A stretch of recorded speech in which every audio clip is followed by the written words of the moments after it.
আসসালামু আলাইকুম। বার্তা নিউজে আছে সবাইকে স্বাগতম। সৌদি আরবকে কি পরমাণু অস্ত্র দেবে পাকিস্তান? দর্শক, সৌদি আরব পাকিস্তান প্রতিরক্ষা চুক্তি বদলে দিচ্ছে মধ্যপ্রাচ্যের অনেক হিসাব নিকাশ। মুসলিম বিশ্বের একমাত্র পারমাণবিক শক্তিধর দেশ পাকিস্তানের এই প্রতিরক্ষা চুক্তি মধ্যপ্রাচ্যের ভূ রাজনীতিতে বড় ধরনের প্রভাব ফেলতে পারে বলে মনে করছেন বিশ্লেষকরা। যদিও চুক্তিতে সরাসরি পরমাণু চুক্তি বা অস্ত্র হস্তান্তরের কোনো কথা নেই, তবে ইসলামাবাদের পক্ষ থেকে ইঙ্গিত মিলেছে প্রয়োজনে রিয়াদ পারমাণবিক সুরক্ষা সুবিধা পেতে পারে। দর্শক, পরবর্তী খবর পেতে আমাদের চ্যানেলটি সাবস্ক্রাইব করে আমাদের পাশে থাকুন। পাকিস্তানের প্রতিরক্ষা মন্ত্রী খাজা মোহাম্মদ আসিফ জিওটিভিকে দেওয়া এক সাক্ষাৎকারে বলেন, নতুন চুক্তির আওতায় প্রয়োজনে পাকিস্তানের পারমাণবিক কর্মসূচি সৌদি আরবের জন্য সহজলভ্য করা হবে। তার এই বক্তব্যে অনেকেই পাকিস্তানের পক্ষ থেকে সৌদি আরবকে পারমাণবিক সুরক্ষার প্রথম আনুষ্ঠানিক স্বীকৃতি হিসাবে দেখছেন। বিশ্লেষকরা বলছেন, পাকিস্তানের এ ধরনের ঘোষণা শুধু দুই দেশের দীর্ঘ সামরিক সম্পর্কের গভীরতাকেই ফুটিয়ে তোলে না, বরং এটি ইসরায়েলের জন্য একটি পরোক্ষ বার্তা।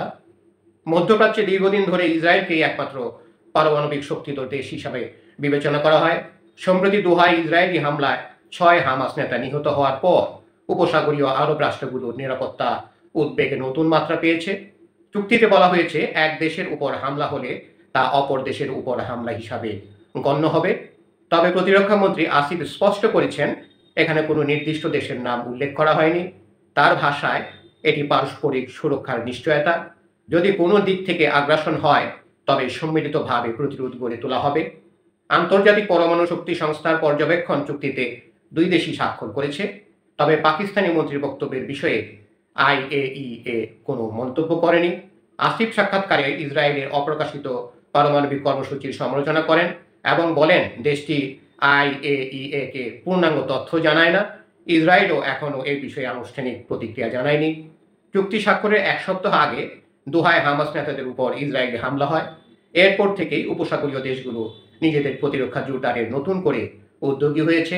বিশেষজ্ঞদের মতে এই প্রেক্ষাপটেই পাকিস্তান সৌদি চুক্তি আরও তাৎপর্যপূর্ণ হয়ে উঠেছে। চুক্তিতে অন্য দেশ যুক্ত হওয়ার সুযোগ আছে কিনা জানতে চাইলে আসিফ বলেন, দরজা খোলা রয়েছে। পাকিস্তানের উপপ্রধানমন্ত্রী ইসাক দারও একই মন্তব্য করেন এবং জানান, ইতিমধ্যে কয়েকটি দেশ আগ্রহ দেখিয়েছে। ধন্যবাদ সবাইকে এতক্ষণ ধরে আমাদের পাশে থাকার জন্য।